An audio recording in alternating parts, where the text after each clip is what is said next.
வணக்கம் வள்ளல் மீடியா நேயர்களே, எல்லாருக்குமே ஒரு வாக்கியத்தை கேட்கறதுக்கு ரொம்ப ஆசையா எல்லாருக்குமேனா பாத்தீங்கன்னா ஒரு 1.5 கோடி பேருக்குன்னு வச்சுக்கலாம். ஜோசப் சந்திரசேகர் விஜய் ஆகிய நான் அப்படின்னு சொல்லிட்டு. பட் அதை கேட்கறது கொஞ்சம் தள்ளி போயிட்டு இருக்கு. அப்படிங்கறதுனால பாத்தீங்கன்னா பல வித்தியாசமான நிகழ்வுகள்லாம் நம்ம காணொலிகளில் பார்க்க நினைச்சு சோஷியல் மீடியால இப்போ இருக்கிற அரசியல் நிலைமை ஏன் விஜயோடைய ஆட்சி இன்னும் அமைக்கப்படலை, இதுக்கு சைட்ல பாத்தீங்கன்னா திமுகவும் அதிகமும் பண்ணிட்டு இருக்க விஷயங்கள், இது எல்லாத்தையும் பாரியர்களோட பார்வையில கேட்டு தெரிஞ்சுக்கலாம். வணக்கம். வணக்கம். எனக்கு போர் அடிச்சிச்சு, அன்றே கணித்தார் பாரியெல்லாம் சொல்லி போர் அடிச்சிச்சு. நம்ம சொல்றதை கேட்டு நடந்திருந்தா இந்நேரம் சிஎம் சீட்டில் அழகாக போய் உட்காந்துருக்கலாம்.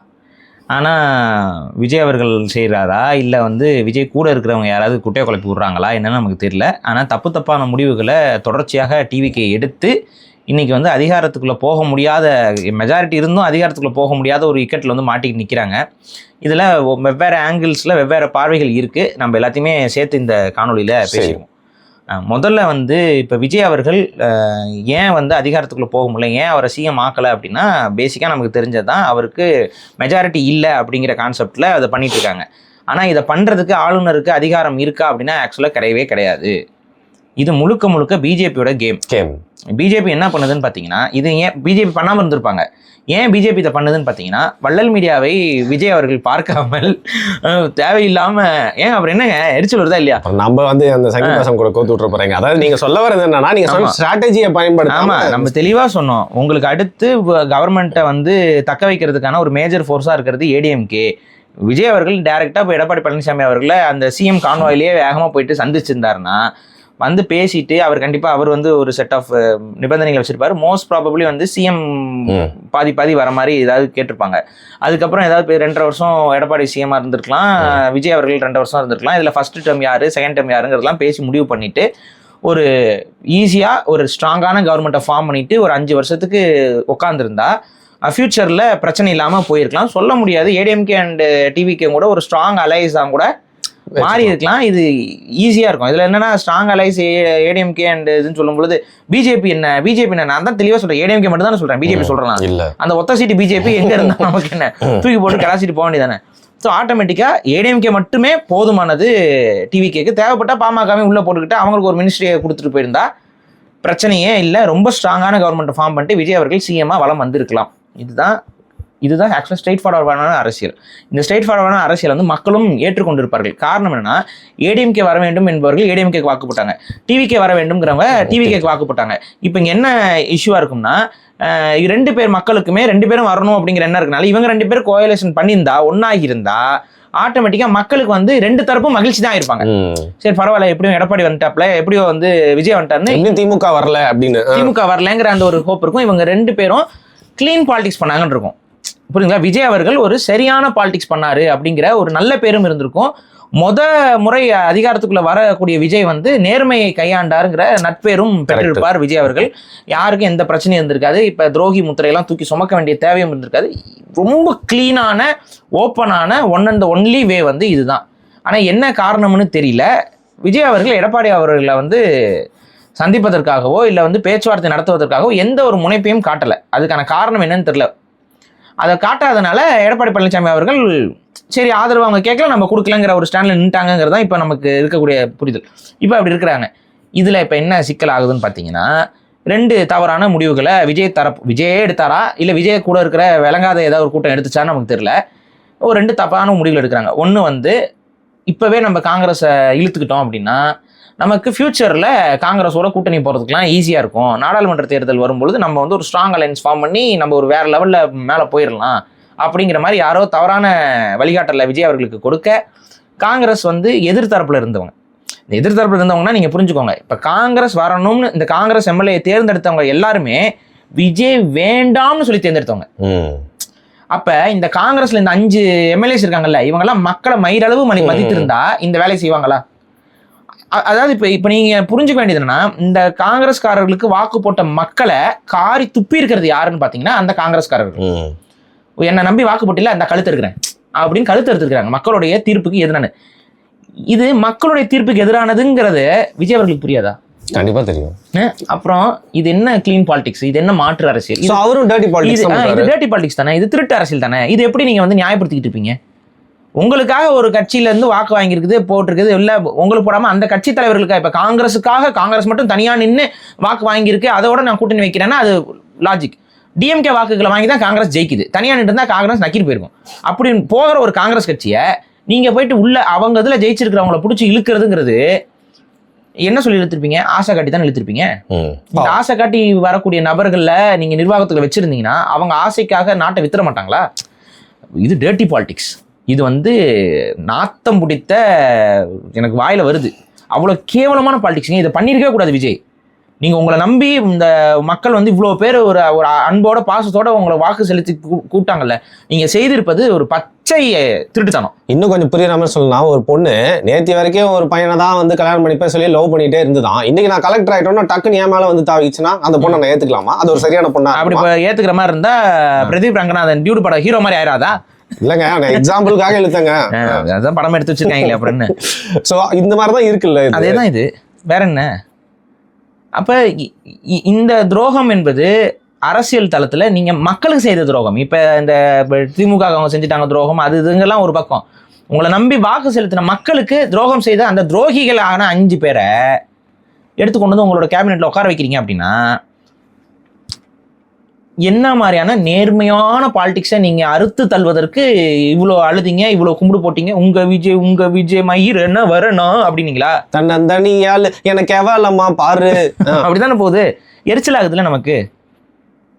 அப்போ இவ்வளோ சொல்லி இவ்வளோ இது பண்ணி மக்கள் அவ்வளோ ஆர்வம்னா அப்போ கடைசியில் உங்களுக்கு வேண்டாம்னு போட்ட தீர்ப்பை எடுத்து கொண்டு வந்து திருட்டுத்தனமாக வைக்கிறதுங்கிறது இது டேர்ட்டி பாலிடிக்ஸ். இந்த டேர்ட்டி பாலிடிக்ஸில் கை வச்சுட்டாரு விஜய். அப்போ அது என்னன்னா சாக்கடைக்குள்ள விழுந்தாச்சு இல்ல, இறங்கியாச்சு. விழுந்தா தெரியாம முழுகிறது. இவர் வாண்டடா அப்படி குதிச்சிருக்காரு. அந்த சுறா படத்துல அப்படி இப்படி இதுக்குள்ள இருந்து வருவார்ல, அந்த படமே இல்லையா? குஷி படத்துல கூட தான் பஞ்சி ஜம்பிங் மேல வந்து பண்ணுவாரு அந்த மாதிரி. ஆமா சரி, அந்த மாதிரி பதிச்சு உள்ள வந்தாலும் சரி, சாக்கடைக்குள்ள இருந்தாலும் சரி, சுறா படத்துல அந்த சாக்கடைக்குள்ள இருந்து வெளியில கடல்ல இருந்து வெளியில வர மாதிரி இவர் சாக்கடைக்குள்ள இருந்து வெளியில வர மாதிரி தான் இருக்குது இது. சரி, இதனால இவருக்கு ஏற்பட்ட நெகட்டிவ்ஸ் என்னன்னு பார்த்தா, தமிழ் தேசியத்துடைய புரிதல் கொண்ட பெரும்பான்மையான மக்கள் காங்கிரஸை வெறுக்கக்கூடியவர்கள். அவங்க கூட ஒரு சிலர் உங்களுக்கு வாக்கு போட்டிருப்பாங்க இந்த முறை. இப்போ அவங்களுக்கும் நீங்கள் ஒரு துரோகத்தை செஞ்சுருக்கீங்க. காங்கிரஸோட நீங்கள் கூட்டணி வச்சுருக்கீங்க. இது ஒன்று. உணர்வு சார்ந்த பார்வையில் காங்கிரஸோடு இவர் கூட்டணி வைத்தது பெரிய தவறு அப்படிங்கிற ஒரு பார்வை இருக்கும். இன்னொரு பெரிய பிளண்டர் மிஸ்டேக் இவருக்கு என்ன ஆகுதுன்னா, suppose in case of reelection, மறுதேர்தல் அப்படிங்கிற ஒரு சுச்சுவேஷனுக்கு இதை கொண்டு வந்து நிப்பாட்டுறாங்கன்னு வைங்களேன். இப்போ காங்கிரஸ் என்ன பண்ணும்? திரும்ப 5 சீட்டு கேட்குமா? இல்லை, குறைந்தபட்சம் என்னோட கணிப்பு 60 சீட்டு கேட்பாங்க உங்ககிட்ட. இப்போ இந்த 60 சீட்டு நீங்கள் எங்கேருந்து கொடுப்பீங்க? உங்களோட எம்எல்ஏஸுக்கு பதிலாக அங்கே கொடுப்பீங்க. இப்போ எம்எல்ஏ சீட்டில் நின்னவன் அதில் வெறும் 100 சீட்டு 500 வாக்குகள் 1000 வாக்குகளை தோர்த்தவன்லாம் அடுத்த முறை ஏதாவது பண்ணி நம்ம ஜெயிச்சலான்ட்டு ஒரு இதில் இருப்பான். அந்த மறு தேர்தல் வந்தால் ஆட்டோமேட்டிக்காக என்ன ஆகும்? அவனுக்கு சீட்டு கொடுக்காம நீங்கள் 60 சீட்டு இப்போ காங்கிரஸ் கட்சிக்காரங்களுக்கு கொடுக்கணும். இப்போ இந்த 60 டிவிக்காரங்க என்ன பண்ணுவாங்க? கடுப்பாவங்களா ஆக மாட்டாங்க? கண்டிப்பாக. அப்போ அவங்க வெளியில் போகிறதுக்கு வாய்ப்பு இருக்குது. இல்லை அவங்க உள்ள கட்சிக்குள்ளேயே முரண்களை ஏற்படுத்த வாய்ப்பு இருக்குது. ஸோ இது எப்படி யோசிச்சாலும் இந்த ஸ்ட்ராட்டஜிக்காக டிவிகேங்கிற அந்த கட்சிக்கு பெரிய பின்னடைவை தான் காங்கிரஸ் ஏற்படுத்தியிருக்கு. அந்த காங்கிரஸோட போய் கூட்டணி வைக்கிறது உங்களோட ஃபியூச்சரிஸ்டிக் பாலிடிக்ஸ்க்காக நீங்கள் யோசிச்சிருந்தாலும் அது ஒரு தப்பான முடிவு. இந்த தேர்தல் நீங்கள் எடுத்தது ஒரு தவறான முடிவு. இந்த தேர்தலில் காங்கிரஸ் ஆரம்பத்தில் உங்க கூட கூட்டணிக்கு வந்துருச்சுன்னா மக்கள் இது பெரிதுபடுத்திருக்க மாட்டாங்க. ஆனால் இடையில இப்படி போயிட்டு அங்கே போனவனை தூக்கி கொண்டு வரதும் மக்களுக்கே விருப்பம் இல்லை. பல பேரும் இதை வெறுக்கிறார்கள். இதை நம்ம இங்கே பதிவு பண்ணுறோம். ரைட். சிலர் என்ன சொல்கிறாங்கன்னா, இப்போ அதில் மக்களே 2 தரப்பு இருக்கு. ஒருத்தவங்க என்னதாலும் விஜய் இப்படி பண்ணியிருக்க கூடாதுங்கிறது ஒரு ஸ்டாண்டு. இன்னொருத்தவங்க இவங்கெல்லாம் விஜய்க்கு வாக்கு போட்டவங்க. இன்னொரு ஸ்டாண்ட் என்ன சொல்கிறாங்கன்னா, எங்களுக்கு வேறு ஆப்ஷன் என்னங்க இருக்குது, எங்களுக்கு ஆப்ஷன் என்னங்க இருக்குங்கிற மாதிரி கேட்குறாங்க. உங்களுக்கு ஆப்ஷன்லாம் நிறைய இருந்துச்சு, நீங்கள் தான் அது எதுவுமே பயன்படுத்திக்கல. உங்களுக்கு அதிகாரத்துக்கு போகணும்னா நீங்கள் தான் போய் பேசணும். அவங்களாம் யாரும் ஆதரவு கொடுக்க மாட்டாங்க. கரெக்டாக? நீங்கள் தான் போயிட்டு யாருக்கிட்ட ஆதரவு வேணுமோ அவங்ககிட்ட போய் கேட்கணும். அவங்ககிட்ட யார்கிட்ட ஆதரவு கேட்டால் கரெக்டாக ஆட்சி அமைச்சிருக்க முடியுமோ அவங்ககிட்ட ஆதரவு கேட்காம, தமிழக மக்களோட எதிர்காலத்தை பற்றி யோசிக்காம, அவங்க கொடுக்காம எதிரில் தரப்புல நின்று அவங்களை குடிச்சு விலை பேசி வாங்குறதுங்கிறது இப்போ எப்படி இருந்தாலும் விலை பேசி வாங்குறது தானே இது. இல்லை, நீங்கள் சொல்ல கரெக்ட் தான் பாரு. ஏன்னா திமுக வச்சு அந்த 5 சீட்டு காங்கிரஸ் வாங்குச்சு, அதிமுக வச்சு தான் அந்த 1 சீட்டு பாஜக வாங்குச்சு. நீ பாஜகவை கழட்டி விட்டு வர ஆட்டோமேட்டிக்காக அது கரெக்டான ஒரு டேர்மு. அழகாக போயிருக்கும், பிரச்சனை இல்லாமல் போயிருக்கும். விஜய் அவர்களும் சீமான மாதிரி இருக்கும். ஒரு மக்களுக்கும் ஒரு 5 வருஷம் பிரச்சனை இல்லாத ஒரு டேர்மா அது மாறி இருக்கும். விஜய் அவரோட ஃபியூச்சர் அரசியலுக்கும் அது பயனுள்ளதாக மாறி இருக்கும். விஜய் அவரோட தனிப்பட்ட லீடர்ஷிப்போட பவர் என்னங்கிறது எல்லா கட்சியும் பார்த்துட்டாங்க. அப்போ அந்த பவரை வந்து நீங்கள் அடுத்த எலெக்ஷனில் நீங்கள் அழகாக நீங்கள் வந்து இட்லி பண்ணலாம். இல்லை நாடாளுமன்றத்தில் அதுக்கு தகுந்த மாதிரி இவ்வளோ சீட் வச்சிருக்கக்கூடியவங்க நாடாளுமன்றத்தில் யாருக்கு சப்போர்ட் பண்ணுறாங்க அவங்க தான் ஜெயிப்பாங்கிற அடிப்படையில் நீங்கள் ஒரு முடிவு எடுத்து போயிருக்கலாம். ஆனால் அது அந்த நேரத்தில் விமர்சிக்கப்பட்டிருக்கும். ஆனால் எடுத்த உடனே அதிகாரத்துக்குள்ள வரதுக்கு முன்னாடி நீங்கள் டர்ட்டி பாலிடிக்ஸில் கையை வச்சது உங்கள் மேலே இருந்த நம்பிக்கையை மக்கள் மத்தியில் சுக்குநூறாக நொறுக்கி இருக்கு. இப்போ ஒட்டிக்கிட்டு இருக்கிறது வந்து கொஞ்சம் நஞ்ச நம்பிக்கை தான். சரி என்னதான் வந்து பண்ணுறாங்கன்னு பார்ப்போங்கிற மாதிரி ஒரு ஆர்வம் தான். அந்த ஆர்வமும் எவ்வளோ நாளைக்கு இருக்குன்னு தெரியாது. இப்போ இதுதான் வந்து ஏடிஎம்கே டிஎம்கேக்கு ஒரு பெரிய ப்ளஸ்ஸாக மாறிக்கொண்டிருக்கிறது. இப்போ இது வரைக்கும் நமக்கு புரியுது. இப்போ அடுத்து வந்து இந்த சிச்சுவேஷனில் என்னென்ன கேம் வந்து நடக்குதுன்னு இதில் ஒன்று வந்து ஆளுநர் அவர்கள் விஜய் அவர்களுக்கு பதவி பிரமாணம் செய்து வைக்காமல் இருப்பது வந்து ஏற்றுக்கொள்ள முடியாது. காரணம் என்னென்னா ஆளுநருடைய வரம்பு யார் அதிகமாக கேண்டிடேட்ஸ் வச்சுருக்காங்களோ அவங்க வந்து கவர்மெண்ட் ஃபார்ம் பண்ணுறோன்னு சொல்லிட்டு வந்து கொடுக்கும் பொழுது அவங்கள கவர்மெண்ட் ஃபார்ம் பண்ணுறதுக்கான அனுமதியை கொடுக்க வேண்டியது ஆளுநர். அதுக்கு அடுத்து அது சட்டமன்றத்துக்கு போகும்போது சட்டசபை ஃபார்ம் ஆனதுக்கு அப்புறம் சட்டசபை ஆரம்பிச்சதுக்கு அப்புறம் தான் நம்பிக்கையில்லா தீர்மானத்தை யாராவது கொண்டு வந்தால் தான் ஆட்சி கலையும். கரெக்டாக நம்பிக்கையில்லா தீர்மானத்தை கொண்டு வரதுக்கும் நம்பிக்கையில்லா தீர்மானத்தை பற்றி பேசுறதுக்கும் சிந்திக்கிறதுக்கும் ஆளுநருக்கு எந்த விதமான ரைட்ஸும் கிடையாது. இந்த கவர்மெண்ட் எப்படி நிற்கும்? இந்த கவர்மெண்ட் அது உங்கள் பிரச்சனையே கிடையாது. புரியுதா? இந்த கவர்மெண்ட் எப்படி நிற்கும்ங்கிறது உங்கள் பிரச்சனையே கிடையாது. அந்த கவர்மெண்ட் நிற்கலைன்னா அது திவாலா போகுது. கரெக்டாக? அப்போ இந்த ஆளுநருடைய இந்த அதிகார மீறலை வந்து கண்டிப்பாக மாநில சுயாட்சியை பேசக்கூடிய கட்சிகளும் சரி இயக்கங்களும் சரி அந்த சார்ந்த சிந்தனை கொண்டவர்களும் நிச்சயம் கேள்வி எழுப்பி தான் தீர வேண்டும். அந்த கேள்விகளை நாமும் எழுப்புறோம். ஆளுநருக்கு இந்த அதிகார வரம்பே கிடையாது. யார் வந்து மெஜாரிட்டி வச்சிருக்காங்களோ அவங்களுக்கு வந்துட்டு நீங்கள் கவர்மெண்ட் ஃபார்ம் பண்ண கொடுங்க. அந்த கவர்மெண்ட் நிற்கல டான்ஸ் ஆடுது தொங்குது தொங்காமல் போகுதுங்கிறதெல்லாம் முழுக்க அது வந்து சட்டமன்றத்தில் சட்டசபை ஃபார்ம் ஆனதுக்கு அப்புறம் பேசக்கூடிய பேச்சுக்கள். நம்பிக்கையில்லா தீர்மானம் கொண்டு வந்தால் தான் இதெல்லாம் நடக்கும். நம்பிக்கையில்லா தீர்மானமே கொண்டு வரலைன்னா உங்களுக்கு என்ன பிரச்சனை? இது மாநிலத்தோட முடிவாக தானே போகுது. நம்பிக்கையில்லா தீர்மானத்தை ஏதோ ஒரு கட்சி கொண்டு வந்தால் மட்டும்தான் இது பிரச்சனைக்கு பேசப்படணும் ஒழிய ஆட்சி அமைக்கவே விடமாட்டேன்னு சொல்லிட்டு பாஜக வந்து ஆளுநரை வச்சு மூவ் பண்ணுறதுங்கிறதெல்லாம் வந்து அது ஜனநாயகத்திற்கு எதிரானது. இங்கே மட்டும் இல்லை பாரி, நீங்கள் இன்னொரு பதிவும் போட்டிருந்தீங்க கேரளா வெஸ்ட் பெங்கால் எல்லா இடத்துலையுமே ஒரு மாதிரி எல்லா இடத்துலையுமே குளறுபடிகள் நடந்து கொண்டு இருக்குன்னா இது என்ன மாதிரியான அதுவும் பாஜக ஆட்சி அதிகாரத்தில் இல்லாத மாநிலங்களில் அது வர முடியாத மாநிலங்களில் இந்த பிரச்சனைகளை வந்து செய்து கொண்டே இருக்கிறார்கள் என்றால் இது ஜனநாயக படுகொலையாக தான் நம்ம பார்க்கணும். அப்போ பாஜகவுடைய இந்த அடாவடித்தன அரசியல் வந்து தமிழர்களால் கேள்வி எழுப்பப்பட வேண்டும். ஆளுநர் அவருடைய இந்த செயல்பாடு வந்து ஏற்றுக்கொள்ளப்படாத செயல்பாடு. விஜய் அவர்கள் மேலே இப்போ எனக்கு நமக்கு விமர்சனம் இருக்குது. காங்கிரஸோட போய் நிற்கிறாரு அதெல்லாம் அது நம்மளோட விமர்சனங்கள் இருக்குது. ஆனால் ஃபேர் அண்ட் ஸ்கொயராக ஜெயிச்சதுக்கு வந்து நீங்கள் வந்து அதுக்கான இடத்த கொடுத்தாகணும். அது நிற்கலைங்கிறதுலாம் அடுத்த கட்ட பேச்சில் தான் போகணும். அது இல்லைன்னா அப்புறம் கவர்மெண்ட் திவாலாக போகுது, கவர்மெண்ட்டை கலைக்க போகிறாங்க, கவர்மெண்ட் கவுந்த உடனே அதுக்கப்புறம் ரீஎலெக்ஷன் வரப்போகுது. இது வேற. ஆனால் கவர்மெண்ட் ஃபார்ம் பண்ண விடாமல் தடுக்கிறதுங்கிறத வந்து நம்ம ஏற்றுக்கொள்ள கூடாது. இதை நம்ம பதிவு பண்ணுறோம். சரி, இப்போ நான் கேட்குறேன்னா திமுகவுக்கு வந்து நம்ம எப்படியுமே வாழ்நாள் முழுக்க வந்து பார்த்தீங்கன்னா வந்து ஆதரவு அளிக்க மாட்டோம். ஆனால் என்னதான் இருந்தாலும் சில நியாயங்கள்னு ஒன்று இருக்குது. திமுக தான் வந்து பார்த்தீங்கன்னா 2019 மாதிரியான இக்கட்டான காலகட்டங்களில் பாராளுமன்றத்துக்கு நிறைய சீட்டுங்க காங்கிரஸை வின் பண்ணி கொடுத்தது மட்டும் இல்லாமல் தமிழகத்தில் உயிர்ப்போட வச்சு இந்த 5 சீட்டும் அவங்களுக்கு வந்திருக்கு இல்லையா? அந்த மாதிரி பண்றப்போ வந்து திமுகவும் உயிர்ப்போட வச்சிருக்க கட்சி வந்து காங்கிரஸ் உயிர்ப்போட வச்சிருக்க கட்சி வந்து திமுக. ஸோ காங்கிரஸ் அப்படி பண்ணிட்டாங்க. இந்தியா முழுக்க கம்யூனிசம் எந்த நிலைமையில இருக்கும் உங்களுக்கு தெரியும். தமிழ்நாட்டில இருந்து பாராளுமன்றத்துக்கு ரெப்ரசன்டேட்டிவும் சரி எம்எல்ஏக்களும் வந்து திமுக சைட்ல இருந்து வருது. ஸோ எப்படி பார்த்தாலும் எந்த கட்சி ஆதரவு அளிச்சாலும் அது வந்து மாரலி ராங் தானே. இப்போ நம்ம பேசிட்டு இருக்கிற நேரத்தில் கம்யூனிஸ்ட் கட்சிகள் வந்து ஆதரவு தெரிவிப்பதாக தகவல்கள் வந்து கொண்டிருக்கிறது. அவங்க ஆதரவு தெரிவிக்கலாம்னு முடிவெடுத்துட்டாங்கிற மாதிரி ஒரு தகவல் வருது. அதை நம்ம வெரிஃபை பண்ணிக்கலாம். அது மேபி பொய்யா கூட இருக்கலாம். ஆனால் இப்போதைக்கு நியூஸில் வந்து அது போயிட்டு இருக்கு. அந்த மாதிரியான ஆதரவு கொடுத்த மாதிரி உங்களுக்கே தெரியும். முஸ்லீம் லீக்குகள் வந்து வரமாட்டோம் அதான் வரமாட்டோம்னு சொல்ல அவங்க என்ன சொல்லியிருக்காங்கன்னா வந்து திமுக என்ன முடிவு இருக்குதோ அந்த முடிவுக்கு தான் நாங்கள் கட்டுப்படுவோம்னு சொல்லிட்டாங்க. ஸோ பேசிக்கலி இனிமேல் அவங்க வந்தாங்க கூட அது திமுக சொல்லி தான் அவங்க வந்தாங்கன்னு அர்த்தம். சரி. ஸோ அவங்க மேபி என்ன மாதிரி பண்ணலாம்னா நீங்கள் கவர்மெண்ட் ஃபார்ம் பண்ணுங்க, ஏன்னா பிஜேபி எதிர்க்கணும் அப்படின்னு சொல்லிட்டு இவங்களை உள்ளம் கூட எடுத்துக்கிட்டு, அதாவது முஸ்லீம் கட்சிகளை உள்ளம் கூட எடுத்துக்கிட்டு கவர்மெண்ட் ஃபார்ம் பண்ணதுக்கப்புறம் ஸ்டாலின் அவர்கள் விஜய்க்கு போட்ட பிச்சைன்னு கூட நரேட்டிவ் செட் பண்ணலாம். அப்படி பேசி வந்துட்டு அவர் வந்து ஒரு சோக பாட்டுலாம் போட்டு உன்னை வந்து வீழ்த்தி விட்டார்களேங்கிற மாதிரிலாம் போட்டு எடுத்துக்காட்டி ஸ்டாலினோட இமேஜை பூஸ்ட் பண்ணுறதுக்கு யூஸ் பண்ணலாங்கிற பிளானும் இருக்கலாம். அதே மாதிரி கம்யூனிஸ்டுக்கும் கூட டிஎம்கே தரப்புல இருந்து கூட நீங்கள் போயிட்டு வாங்க, கடைசியில் அங்கே போயிட்டு அந்த அதிகாரம்லாம் வந்து ஆட்சியில் அமைச்சதுக்கு அப்புறம் ஒரு ப்ரெஸ் மீட் கொடுத்துருங்க. ஸ்டாலின் அவர்கள் தான் பாஜகவுடைய தலையீடுகள் வந்து தமிழ்நாட்டுக்குள்ள வந்துவிடக்கூடாது, ஆளுநர் ஆட்சி தமிழ்நாட்டுக்குள்ள வந்துடக்கூடாது, பாஜக தமிழ்நாட்டுடைய இறையாண்மையை வந்து இப்போ கைப்பற்றி விடக்கூடாதுங்கிறக்க தான் தோத்தாலும் தன் உயிர் கொடுத்து செங்கோலை நிமிர்த்தி விட்டார் ஸ்டாலின் அப்படிங்கிற மாதிரி ஒரு நரேஷனை செட் பண்ணலாம். நீங்கள் போங்க, ஆதரவு கொடுங்க, அப்புறம் ஆதரவு கொடுத்து கவர்மெண்ட் ஃபார்ம் பண்ணதுக்கப்புறம் ஒரு பேட்டி மட்டும் கொடுங்க. ஸோ ஆட்டோமேட்டிக்காக என்னால் தான் அந்த கவர்மெண்ட் வந்துச்சுங்கிற ஒரு நரேஷன் வரும். இது வந்து டிஎம்கேவை வாழ வச்சிரும். அப்போ இன்னொன்று என்னன்னா, இப்போ நம்ம பேசிட்டு இருக்கிறதுல இதுக்கு நடுவில் ஒரு இது இருக்கு, வீடியோவை கட் பண்ணி கொண்டு நம்ம இது வந்து சொல்றாங்க. அதாவது என்ன சொல்றாங்க, ஒரு மாசத்துக்கு இப்படி தான் இருக்கும். ஆமா, வேற வழி இல்லை, நாங்கள் பேசலான்ட்டு ஒன்று நினைச்சிருந்தா அதுக்குள்ள குட்டி நினைச்சு எல்லாம் டர்ட்டி பாலிடிக்ஸுங்க. பன்னி குட்டிகள் வந்து இந்த சாக்கடைக்குள்ள எப்படி உருண்டு விளையாடுங்களோ அது மாதிரி தான் இருக்குது தமிழக அரசியல். ஸோ என்ன பண்ணுறதுன்னு தெரில. இப்போ என்னன்னா கம்யூனிஸ்ட் கட்சி தோழர்கள் வந்து என்ன பண்ணியிருக்காங்கன்னா, இந்த குட்டைக்குள்ள திரும்ப விழுந்திருக்காங்க போல. விழுந்து அவங்களும் வந்துட்டு நாங்கள் ஆதரவு கொடுக்குறோன்னு இருக்காங்க போல. கம்யூனிஸ்ட் கட்சிக்காரர்களை சந்தித்து விட்டு விஜய் அவர்கள் ஆளுநரை நோக்கி செல்கிறாருங்கிற செய்தி வந்து சுட சுட வந்த தகவல். இப்போ பேசிட்டு இருக்கும்போது பிரகாஷோட எடிட்டிங் ஸ்கில் எவ்வளோ நேரத்தில் கொண்டு வராப்லன்னு பார்த்துருவோம். ஸோ இதுதான் இங்கே இருக்க விஷயம். இப்போ இதை வைத்து பார்க்கும் பொழுது விஜய் அவர்களுக்கு கம்யூனிஸ்ட் அவர்களுடைய ஆதரவும் கிடைச்சிருச்சு. இன்னும் ஒரு சில இது கிடைச்சதுன்னா அவர் கண்டிப்பாக சிஎம்மாக டிக்ளேர் பண்ணுற இடத்துக்கு போயிடுவாங்க.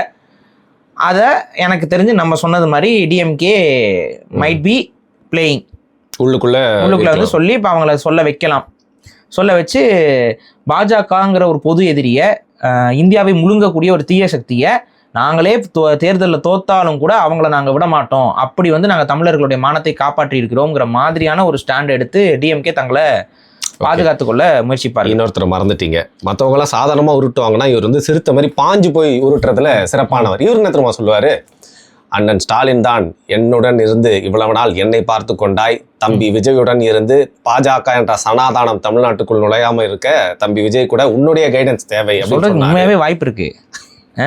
காங்கிரஸோட கூட்டணி வைக்க அவர் தலைவர் சொன்னார்னு சொன்ன நபர் இப்படி சொல்றதுக்கு கூட வாய்ப்பு இருக்கு. ஸோ பேசிக்கலி மோஸ்ட்லி இப்படி தான் நடக்க போகுதுன்னு நினைக்கிறேன். இது நடந்துச்சு அப்படின்னா ஸ்டாலின் அவர்களுடைய பிச்சையில் வாழ்ந்தார் விஜய்ங்கிற மாதிரியான ஒரு நரேஷன் வந்து உடன்பிறப்புகளால் நேத்திலேருந்து காலப்படத்துல சீனை போட ஆரம்பிச்சிட்டாங்க, பொழைச்சுப்போ அப்படின்னு அந்த மாதிரியான விஷயங்கள்லாம் வர ஆரம்பிக்கும். இது வந்து விஜய் அவர்களுக்கு ஒரு பின்னடைவை ஏற்படுத்தும். அது மட்டும் இல்லாமல் ஒரு ஸ்திரமான அரசாங்கமாக அது இருக்க போகிறதும் இல்லை. என்னைக்கானாலும் அது கவுறதுக்கான வாய்ப்பு இருக்குது. அதை கவுக்கவும் செய்வாங்க. கவுறதுக்கான வாய்ப்பு இருக்கு மட்டும் இல்லை, அதை கவுக்கவும் செய்வாங்க. எப்பனா அவங்களுக்கு சாதகமான ஒரு சூழல்ல விஜயோட அதிகாரத்தை உடைச்சு அப்ப அந்த நேரத்தில் டிஎம்கேக்கு இப்போ இந்த மாதிரி வாங்கின நல்ல பேரெல்லாம் வச்சு டிஎம்கே மேலே வரதுக்கான வாய்ப்புகள். இந்த ஹெல்ப் ஆஃப் பிஜேபி நடக்கும் இது இல்லையா? Help of BJP. ஆமா, இப்போ எப்படி இருந்தாலும் விஜய் வந்து காங்கிரஸ் உயிர்ப்பிச்சிருக்காரு, பிளஸ் இங்க தமிழகத்துல ஆட்சி அமைக்கிறாரு, ஜோசப் விஜய் வேற இருக்காரு. இப்ப அதிகாரத்துக்கு விஜய் வந்துடுறாருன்னு வைங்க, அது வந்து வித் ஹெல்ப் ஆஃப் டிஎம்கே நடக்குதுன்னு வைங்க. இப்ப நாளைக்கு என்ன நடக்கும்னா, விஜயோட பேர் எங்கேயாவது அடி வாங்குற மாதிரியான சிச்சுவேஷன் வரும் பொழுது அப்ப விஜய் கிட்ட இருந்து தமிழ்நாட்டை நாங்க காப்பாத்துறோம்னு சொல்லி ஆட்சியை கலைச்சிருவாங்க. கலைச்சோம்னா அந்த எஃபெக்டோட ஆட்டோமேட்டிக்கா டிஎம்கே வந்து பவருக்கு வந்துடலாம். ஸோ இதுதான் அவங்களோட ஸ்ட்ராட்டஜியாக இருக்கும். அப்போ தான் அவங்கள தங்களை பாதுகாத்துக்கிற மாதிரி இருக்கும். இப்போ இதுக்கு நடுவில் ஏடிஎம்கேவை தான் இப்போ டீலை விட்டு வெளியில் தள்ளின மாதிரி ஒரு ஃபீல் வருது எனக்கு. ஏடிஎம்கேவை போட்டு குழப்பி ரெண்டு தரப்புலையும் குழப்பி நைட்டெல்லாம் ஃபோன் பண்ணி நீங்கள் வேணால் சிஎம்மாக இருக்கீங்களா அப்படின்லாம் சிலர்லாம் பேசுனதெல்லாம் ஆசையை காட்டி கடைசியில் வந்துட்டு இப்போ அவரை ஒன்றும் இல்லாமல் ஓரங்கட்டுற ஒரு படலம் என்பது நடந்து வருவதாக தெரியுது. இதுக்கு நடுவில் ரஜினியெல்லாம் வேற சந்திச்சு ரஜினியை சிஎம் ஆக்க போறாங்க அப்படின்லாம் போட்டு உருட்டி விட்டு பார்க்கிங் படம் எம்எஸ் பாஸ்கர் அதெல்லாம் டைவர்சன்ஸ். அது முழுக்க டைவர்சன்ஸ். டிஎம்கே என்ன பண்ணுதுன்னா விஜய் ஆயிரட்டும். ஏன்னா விஜய் வந்து ஆக விடாம அடிச்சாலும் அடுத்த முறை ஆயிடுறதுக்கு வாய்ப்பு அதிகம். எதிர்கட்சியா கொண்டு வந்து நிப்பாட்டினாலும் சிக்கல் இருக்கு. ரீஎலெக்ஷன் வச்சாலும் இன்னும் கொஞ்சம் வாக்கு அதிகமா போட்டு விஜய் ஜெயிக்க வச்சாலும் ஜெயிக்க வச்சிருவாங்க. ஸோ இந்த மாதிரியான பிரச்சனை இல்லை. இப்போதைக்கு ரீஎலெக்ஷனும் வரக்கூடாது. இதெல்லாமே ஃபேவரபிள் யாருக்குன்னா டிஎம்கேக்கு. இப்போதைக்கு ரீஎலெக்ஷன் வந்தாலும் விஜய் திரும்ப ஜெயிச்சு வரதுக்கு வாய்ப்பு இருக்கு. இப்போ உடனே வந்து ஆட்சியை கலைச்சோம்னாலும் திரும்ப விஜய் தான் வரதுக்கு வாய்ப்பு அதிகமான வந்துடும். அப்ப விஜயோட பேரை கெடுத்து அதுக்கப்புறம் தான் நம்ம ஆட்சி அமைக்கிறதுக்கு வாய்ப்பு இருக்கு. இதை எப்படி செய்யலாம்னு தான் டிஎம்கே யோசிச்சுட்டு இருந்திருக்கு. அதுல ஒரு 2 பிளான் வச்சிருக்காங்க. இந்த பிளான் இப்போ எக்ஸிக்யூட் பண்றாங்க. இன்னொரு பிளான் என்னன்னா, ஏடிஎம்கே ஆதரிக்கிறோங்கிற மாதிரி சொல்லி விஜயை கொஞ்சம் பயத்திலே வச்சுட்டு இருப்போம், நீ கவர்மெண்ட்டே ஃபார்ம் பண்ண மாட்டேங்கிற மாதிரி வச்சுக்கிட்டு இருப்போம். அதை வச்சு அவரோட டெஸ்பரேட் ஆக்கி நம்ம தரப்புல இருந்து ஆட்களை அவர் பேசி கொண்டு போறப்ப நம்ம உள்ள பூந்து இவங்களை அனுப்பிவிட்டு பேசிக்கா துரேந்திர மாதிரி அனுப்பிவிட்டு கடைசியில டப்புன்னு போட்டு அடிச்சு காலி பண்ணிடலாம். இதுதான் டிஎம்கேவோட ஸ்ட்ராட்டஜியா நான் பாக்குறேன். இதுல பலியானது இப்ப ஓப்பனா சொன்னா ஏடிஎம்கே தான் பலியாயிருச்சு. எத்தனை வாட்டிங்க பலியாவாங்க? அதுதான். ஏன்னா ஏடிஎம்கே பாத்தீங்கன்னா, ஏடிஎம்கேக்கு இருக்க பிரச்சனை என்னன்னா, நம்ம சொன்னது மாதிரியே விஜய் அவர்களை வர வைக்கிறதுக்கான சூழல் உருவாக்கினா நாங்கள் எங்ககிட்ட கேட்டால் நாங்கள் என்ன அதை வேண்டாம் நான் சொல்லுவோம், மக்களோட தீர்ப்புங்க அப்படின்னு ஒரு வார்த்தையை விட்டுருந்தாங்கன்னா நல்ல தோண்டிலாம் இருந்திருக்கும். ஆட்டோமேட்டிக்காக விஜய் இப்போ டெஸ்பரேட்டான டைமில் சரி ஏடிஎம்கே கிட்ட போயிடலான்ட்டு சடக்குன்னு வந்திருப்பாங்க. இங்கே அந்த தரப்புலேருந்து எந்த வித இதுவும் கொடுக்கல. இப்போ அது கொடுக்காம விட்டதுனால இவங்களும் கூப்பிடல, அவங்களும் கொடுக்கல. அது ஆட்டோமேட்டிக்காக அது பேசாமையே போயிடுச்சு. நல்ல பாசிபிலிட்டி காணாமல் போயிடுச்சு. இப்போ என்ன சிக்கல் ஆக போகுதுன்னு பார்த்தீங்கன்னா, எடப்பாடி பழனிசாமி அவர்கள் வந்து அவர் கட்சியை காப்பாத்துறது ஒரு செம சவாலான ஒரு இடத்துக்குள்ள அவர் தள்ளப்படுகிறார். இப்போ இதுக்கு நடுவில் வந்துட்டு எடப்பாடி வந்து டிஎம்கேவோட சேர்ந்து சிஎம் ஆகிறதுக்கு ஒத்துக்கிட்டாரு, பண்ணிக்கிட்டாரு, அது பண்ணிட்டாரு, இது பண்ணுறாருங்கிற அந்த பேச்சுவார்த்தையே எடப்பாடி பழனிசாமி மேலே இருக்கக்கூடிய நம்பகத்தன்மையை வந்து பெரிய அளவில் கேள்விக்குறியாக்கி விட்டுருச்சு. கரெக்டா? ஓகே, அதிமுக காரங்களாம் அது என்னங்க இது என்னதான் திமுக அப்படிங்கிற மாதிரி குழப்பி விட்டு அந்த குழப்பத்துல வேற உள்ள செங்கோட்டையன் போன்ற நபர்கள் கட்சியை ஏடிஎம்கே உடைச்சு எம்எல்ஏஸை தூக்க முடியுமாங்கிற பிளான்லாம் போட்டதுலாம் இருக்கு. அந்த பிளான் மேபி ஃபியூச்சர்ல கூட நடக்கலாம். இப்போ இந்த மாதிரி மைனாரிட்டியா கவர்மெண்ட் ஃபார்ம் ஆயிடுச்சு, விஜய் சிஎம் ஆயிட்டாருன்னா, விஜய் வந்து சிஎம் ஆயிட்டாருன்னா டேரக்டா எல்லாரையும் கூப்பிட்டு பேசிட்டா முடிஞ்சு போச்சு. ஏடிஎம்கேல இருந்து ஒரு 20-25 பேரை உடச்சு எடுத்து தங்க பக்கம் சேர்த்தாருன்னா ரூல்ஸ் ஆர் broken, அவ்வளவுதான். அது சிஎம் ஆயிட்டா பண்ண முடியும் தானே, பவர் வந்துச்சுல, பவர் இருக்க இடத்துக்கு தான் எல்லாருமே போவாங்க. ஸோ இந்த மாதிரியான கேம்ல எடப்பாடி மாட்டிக்கிட்டாராங்கிற ஒரு விஷயம் இருக்குங்க. ஸோ இதுதான் இப்போதைக்கு நடந்துகிட்டு இருக்கு. ஆனால் நான் என்ன சொல்றேன்னா, விஜய் அவர்கள் தன்னை ஒரு டர்ட்டி பொலிட்டிஷியன் அப்படிங்கிறத வந்து இதுல ஓகே இந்த நடந்த நாடகங்கள்ல ஓகே உறுதியாக நிறுவி விட்டார். இந்த குட்டையில அவரும் வந்து விழுந்துட்டார். இந்த குட்டையில் ஊறக்கூடிய மட்டைகளில் அவரும் ஒரு மட்டை அப்படிங்கிற மாதிரி தான் இது வந்து பார்க்கப்படுகிறது. அரசியல் என்னும் சாக்கடையாகவே தான் இருக்க போகிறது. அதை சுத்தம் செய்வதற்கு வந்தவர்கள் டிவிகே நபர்கள் அல்ல அப்படிங்கிறதான் இங்கே நடந்துட்டு இருக்கக்கூடிய கூத்துல நமக்கு தெரிய வருது.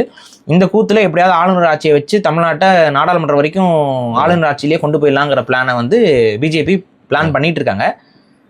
ஸோ இது எஸ் ஓகே. இப்போ நம்ம பேசுகிறப்போ வந்து பார்த்தீங்கன்னா கவர்னர் மாளிகைக்கு போயிருக்காரு. அதுக்கப்புறம் என்ன நடக்குது அப்படிங்கிற பொறுத்தும் பார்த்தீங்கன்னா நிறைய சேஞ்சஸ் இதன் மூலியமா வரும் அப்படின்னு நினைக்கிறேன். இன்னொரு விஷயம், ஒரு வார்த்தையை வந்து அதிகமாக வந்து நம்ம பயன்படுத்திட்டோம்னா அந்த விஷயத்துக்கே அந்த வார்த்தை தான் பொருள், அதுதான் எப்பவுமே அடையாளம்னு நினச்சிக்கிறாங்க.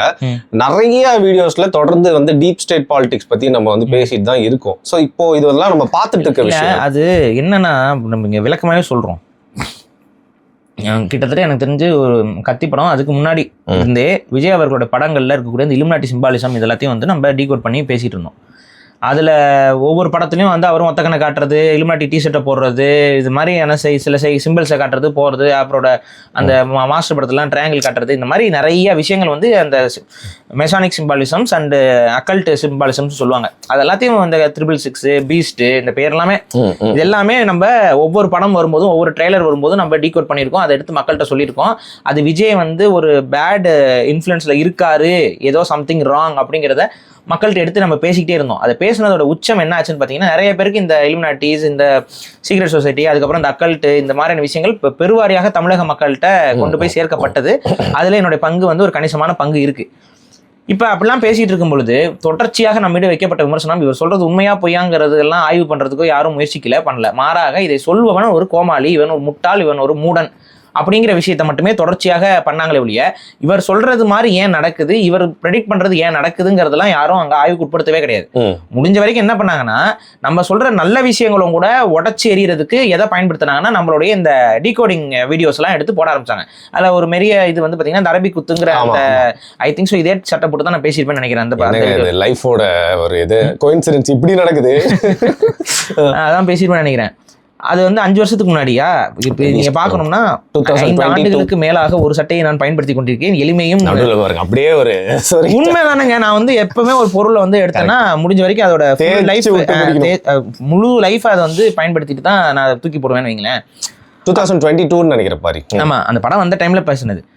அப்ப இங்க நம்ம புரிஞ்சுக்கிறது என்ன அப்படின்னு பாத்தீங்கன்னா, இதை நம்ம மக்கள்கிட்ட கொண்டு போயிட்டே இருந்தோம். ஆனால் கொண்டு போகும்பொழுதுலாம் என்னை குத்தி கொதறி அசிங்கப்படுத்தி அவமானப்படுத்தி ஒரு லெவலுக்கு மேலே என்னன்னா, சரி இதை இந்த வார்த்தையோடய நம்ம கொண்டு போனோம்னா நம்மளால இது உண்மையாகவே கொண்டு போகல. ஏன்னா ஒரு வார்த்தையை கொண்டு போகிறோம், இலுமினாட்டிங்கிற அந்த வார்த்தையை கொண்டு போகும்போது அதை வந்து இந்த டீப் ஸ்டேட்ஸ் என்ன பண்ணுதுன்னு பார்த்தீங்கன்னா, அது ஒரு முட்டாள்தனமான ஒரு வார்த்தை அப்படிங்கிற மாதிரி கொண்டு போனான்.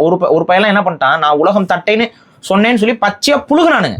அந்த பையன் என்கிட்ட நாங்கள் வந்து பொய்யாதான் அதை வேண்ட்டு நிறுவனம்னு சொல்லி சிரிச்சான். அதான் பச்சையா புழுகி மக்கள்கிட்ட போயிட்டு குழப்பத்தை ஏற்படுத்தி, அப்ப எப்படியாவது வந்து இவனை வந்து முட்டாள்னு காமிச்சிட்டோம்னா மக்கள் வந்து இவன் சொல்றதை கேட்க மாட்டாங்க.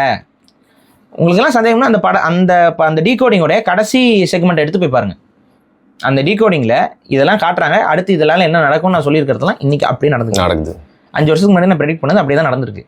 இதுக்கான பெருமைப்படுறேன்னு இல்லை, அது உங்ககிட்ட நான் முன்னாடியே சொல்ல முயற்சித்தேன். ஆனால் நீங்களே என்ன பண்ணீங்க, தொடர்ச்சியாக வந்து என்னை கேவலப்படுத்தி அவமானப்படுத்திக்கிட்டு அதை கண்டுக்காமல் போனீங்க.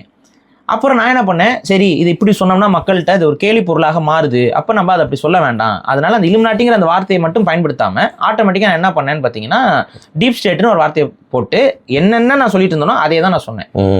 இலுமினாட்டி சிம்பாலிசம் பதிலாக அக்கல்ட் சிம்பாலிசம்ங்கிற வார்த்தையை பயன்படுத்த ஆரம்பித்தேன். டீப் ஸ்டேட் சிம்பாலிசம்ஸுங்கிற வார்த்தை சேட்டானிக் சிம்பாலிசம்ஸ்னு சொல்ல ஆரம்பித்தேன். வார்த்தையை மட்டும் தான் நான் மாற்றினேன் மொழியாக, நான் சொல்லாமல் நிற்கவே இல்லை. ஏன் இலுமினாட்டியை பற்றி பேச முடியாது? இப்போ இலுமினாட்டியை பற்றி தான், அந்த இலுமினாட்டிங்கிற அந்த கம்யூனாட்டிகளை பற்றி தான் டீப் ஸ்டேட்டுன்னு நான் சொல்லிக்கிட்டே இருக்கேன் திரும்ப திரும்ப. இப்போ ஈரானோட போர் நடக்கிறதா இருக்கட்டும், இஸ்ரேல், இந்த அமெரிக்கா, இந்த பிரச்சனைகள் எல்லாத்துலேயுமே நான் வந்து இதை டீப் ஸ்டேட்டை பற்றி பேசிக்கிட்டே தானே இருக்கோம். வேற ஒன்றும் இல்லை, இலுமினாட்டின்னு நம்ம சொன்ன அத்தனையும் is equal to deep state. Illuminati சிம்பாலிசம்னு சொன்னதை நம்ம சாட்டானிக் சிம்பாலிசம் பேசிக்கிட்டு தான் இருக்கோம். இப்போ கூட சில படங்களில் சாட்டானிக் சிம்பாலிசம் வருதுன்னு நம்ம டிஸ்கஸ் பண்ணியிருக்கோம். நீங்கள் வந்து நம்ம கூட பேச ஆரம்பிச்சதுக்கு அப்புறமும் கூட நம்ம டிஸ்கஸ் பண்ணியிருக்கோம். அப்புறம் இந்த எல்ஜிபிடி அஜெண்டா, இந்த வீகன் அஜெண்டாஸ், இந்த மாதிரி எல்லாத்துலேயுமே நம்ம அதை பேசிக்கிட்டு தான் இருக்கோம். நம்ம பேசாமல் கடந்து போல. ஒரு பேரை வந்து நீங்க தான் காமெடி ஆக்கி பிராண்ட் பண்ணிட்டீங்க. அப்படி காமெடியா பிராண்ட் பண்ணனால நம்மளால அதை வந்து எடுத்து பயன்படுத்த முடியல. இப்போ வந்துட்டு இலுமினாட்டி என்று விஜய் சொன்னீர்களே, இன்னைக்கு வந்து விஜய் அவரை வந்து இலுமினாட்டின்னு ஏன் நீங்க சொல்ல மாட்டேங்கிறீங்கன்னா, நான் சொன்னதுல இருந்து நான் மாறிட்டேனா? நான் சொன்னேன் அது தவறுன்னு என்னைக்காவது சொல்லியிருக்கேனா? நான் சொன்னதை நீங்க ஏற்கல, இன்னைக்கு நான் சொல்றதை ஏற்கிறீங்கன்னா ஏற்றுக்கொண்டு போங்க. இதே போல நான் இன்னைக்கு சொல்றதையும் நீங்க கொஞ்சம், நான் சொல்றேன், உங்களுடைய அறிவுக்கு உட்படுத்தி நான் சொல்வதை உள்வாங்குங்க. சும்மா வந்து ஏதாவது நீங்க பேசினாவே எதிர்க்கணும் அப்படின்னு சொல்லி பேசிட்டு இருந்தீங்கன்னா அதுவும் எனக்கு பிரச்சனை கிடையாது. நீங்க எதிர்த்தாலும் நான் பேசிட்டு தான் இருப்பேன். எனக்கு எது தெரியுதோ அதை நான் மக்கள்கிட்ட கடத்திடுறேன். இவ்வளோதான் விஷயம். ஸோ இது வந்து இப்போ திரும்ப ரீசர்ஃபேஸ் ஆகி யாரெல்லாம் நம்மளை கலாச்சி கிண்டல் அடிச்சுக்கிட்டு இருந்தாங்களோ அவனுங்களே வந்து விஜய் அவர்களுக்கு பின்னாடி டீப் ஸ்டேட் இருக்குமோ அப்படிங்கிறதுலாம் சொல்லியிருக்கிறாங்க. அதுக்கான வாய்ப்புகள் இன்னைக்கு வரைக்கும் நான் சொல்கிறேன் இருக்கு, 100% இருக்கு. இல்லை விஜய் பின்னாடி மட்டும் இல்லை, அரசியல்வாதிகள் எல்லாரும் பின்னாடியும் டீப் ஸ்டேட் வந்து அவங்களோட ஆதிக்கத்தை கொண்டு வருவதற்கு முயற்சி செய்வாங்க. ஒரு சிலர் அதற்கு விலை போய்விடுவார்கள், ஒரு சிலர் அதை எதிர்த்து நின்று காணாமல் போவார்கள். இதுதான் வரலாறுல ஒவ்வொரு ஆண்டுகளும் நடந்து கொண்டே இருக்கிறது. ரிப்பீட்டட் பேட்டர்ன் நடக்குது. இதில் வந்து பார்த்தீங்கன்னா விஜய் அவர்கள் கூட இப்போ நடுவில் ஒன்று சொல்லியிருந்தார், நான் வந்து ஏஐக்கான ஒரு இதை வந்து நான் உருவாக்குவேன் அப்படின்னு சொன்னார். அதாவது டேட்டா சென்டர்ஸ் வந்து நான் வந்து தமிழ்நாட்டில் கொண்டு வருவேன் அப்படின்னு. டேட்டா சென்டர்ஸுங்கிறது வந்து எந்த அளவுக்கு இயற்கை அழிக்கக்கூடிய செயல் அப்படிங்கிறது நிறைய பேருக்கு தெரியல. டேட்டா சென்டர் வெறும் கம்ப்யூட்டராக வைக்கிறது மட்டும் கிடையாது. ஒரு டேட்டா சென்டர் ஃபங்க்ஷன் ஆகணும் அப்படின்னா, ஒரு மீடியமான ஒரு டேட்டா சென்டர் ஃபங்க்ஷன் ஆகணும்னா தமிழ்நாட்டுடைய ஒட்டுமொத்த கரண்ட் அது எடுக்கும். ஒட்டுமொத்த கரண்ட் எவ்வளவோ அந்த அளவுக்கு கரண்ட்டை வந்து அது கன்சப்ஷனுக்குள்ளே எடுத்து தான் அது வந்து செய்யும். பெரிய அளவு நமக்கு எலக்ட்ரிக் ஷார்ட்டேஜஸ் ஏற்படும். அது மட்டும் போகாமல் அது வந்து கூலாக வைக்க முடியாது, அந்த டேட்டா சென்டர் கூலாக வைக்க முடியாதுங்கிறனால வாட்டர் கூலிங் சிஸ்டம் மூலயமா அதை கூல் பண்ணிக்கிட்டே இருக்கணும். அப்போனா பேசிக்கலி என்னென்னா அது வந்து முழுக்க தண்ணியை குடித்து வாழக்கூடிய ஒரு பெரிய இன்ஜின் தான் அது. இதை வந்து எப்படி மேக்சிமம் வந்து பிரச்சனை இல்லாமல் உருவாக்கலாம் அப்படின்னு பார்த்தீங்கன்னா, இப்போ நார்வே மாதிரியான நாடுகள், பனிப்பகுதிகள் அதிகமாக இருக்க நாடுகளில் இது வந்து கொஞ்சம் எஃபிஷியண்டா இது பண்ணலாம். அதுக்கும் பண்ணும்போது அங்கேயும் ஹீட் ஆகும், அது பிரச்சனை இருக்கு. பட் ஓரளவுக்கு எஃபிஷியண்டா பண்ணலாம். சில இன்னும் கொஞ்சம் ஹையர் டெக்னாலஜி என்ன சொல்றாங்கன்னு பார்த்தீங்கன்னா, கடலுக்கு அடியில் டேட்டா சென்டர்ஸை கொண்டு போயிட்டோம் அப்படின்னா கடலுக்கு அடியில் ஆட்டோமேட்டிக்காக டெம்பரேச்சர் ரொம்ப டவுனாக இருக்கும். அது போக அதில் அங்கேயே வாட்டர் இருக்கனால அதோட கூலிங் சிஸ்டம் வந்து அப்படியே ஈஸியாக கூல் பண்ணிக்கலாம். ஸோ கடலுக்கு அடியில் டேட்டா சென்டர்ஸை கொண்டு போகணுங்கிறதுலாம் ஆய்வுலாம் பண்ணிட்டு தான் இருக்கிறாங்க. ஆனால் வெளியில் நீங்கள் டேட்டா சென்டர் வச்சிங்கன்னா ஃப்ரெஷ் வாட்டரை பயன்படுத்தி நீங்கள் அதை கூல் பண்ண ஆரம்பிச்சிங்க அப்படின்னா பெரிய அளவு நீர் தட்டுப்பாடு, இயற்கை சூழல் அழிவுங்கிறது டேட்டா சென்டர்ஸ்னால வரும். இதை நாங்கள் சொல்ல, அமெரிக்காலே டேட்டா சென்டருக்கு எதிராகலாம் மக்கள் பெரிய அளவு போராட்டம்லாம் பண்ணியிருக்காங்க. டேட்டா சென்டர் வருவதாக இருப்பதெல்லாம் தடுத்து நிறுத்தி இருக்கிறார்கள். இதை வைத்து பாருங்கள், விஜய் அவர்களுக்கு பின்னாடி கண்டிப்பாக குளோபல் எலைட்ஸ் இருக்கலாம். இப்போ குளோபல் எலைட்ஸ்னு சொல்லும்போது உனக்கு ஒரு மாதிரி எலைட்டாக ஃபீல் ஆகுதா? அதுதான்டா இலுமினாட்டி. குளோபல் எலைட்ஸ் நம்ம சொல்கிறது தான் இஸ் ஈக்குவல் டு இலுமினாட்டிஸ், அவ்வளோதான். இலுமினாட்டின்னு சொல்லும்போது உனக்கு காமெடியா இருக்கு, குளோபல் எலைட்னு சொல்லும்போது பெருமையா இருக்குன்னா நீ என்னமோ பண்ணிக்கோ. ரைட், வார்த்தை ஜாலங்கள் தான். ஸோ இதையும் நம்ம இங்கே சொல்றோம். நம்ம இங்க பாருங்க, நீங்க 1000 பழி சுமத்துங்க, 1000 சொல்லுங்க, இது உண்மையை நம்ம மக்கள் மத்தியில் கொண்டு போயிடுறோம். அந்த உண்மையை நேர்மையமாக நம்ம இயக்கமும் மக்களிடம் சில விஷயங்களை கொண்டு போய் சேர்க்கும், அது மக்களுக்கு புரிய வரும். சரி, போன காணொலி கீழே வந்து ஒருத்தர் கேட்டிருந்தாரு, நிறைய வாட்டி சொல்லியும் சில பேர் பார்ப்பாங்க, புதுசாக பார்க்குறாங்க, எப்படி இயக்கத்தில் சேரணும் அப்படிங்கிற அதே கமெண்ட்டை போன காணொலியிலையும் கேட்டிருந்தாரு. ஸோ அந்த லிங்கை வந்து நான் வேணா ஃபர்ஸ்ட் கமெண்ட்டில் போஸ்ட் பண்ணியிருக்கேன். அந்த லிங்கை போய் கிளிக் பண்ணி நீங்கள் ஒரு 2 நிமிஷம் வெயிட் பண்ணுங்கள், அந்த லிங்க் ரீடைரக்ட் ஆகும். ரீடைரக்ட் ஆகலைன்னா அது கொஞ்சம் ஸ்க்ரோல் பண்ணி வாங்க, அது ரீடைரக்ட் பண்ணுறதுக்கு கேட்டிருக்கோம், மேனுவலாக கேட்டிருக்கோம் ரீடைரக்ட் பண்ணுமான்ட்டு. அது ரீடைரக்ட் பண்ணோடனே நம்மளுடைய அந்த ஃபார்ம் ஃபில்லிங் ஆப்ஷனுக்கு வந்துடும். நீங்கள் போய்ட்டு ஆட்டோமேட்டிக்காக ஃபில் பண்ணிவிட்டு சப்மிட் பண்ணிட்டீங்கன்னா நம்ம நிர்வாகிகள் வந்து உங்களுக்கு அழைச்சி பேசுவாங்க. அழைச்சி பேசிட்டாங்கன்னா உங்களோட ப்ராசஸ் வந்து கம்ப்ளீட்டட்னு அர்த்தம். Right, okay. இன்னைக்கு வந்து பார்த்தீங்கன்னா விஜய் செய்த சரித்திரம், காங்கிரஸ் ஒரு தரித்திரம் அப்படிங்கிற தலைப்பில் பாரி அவர்கள் பேசி முடிச்சிருக்காரு. மிக்க நன்றி பாரி. நன்றி.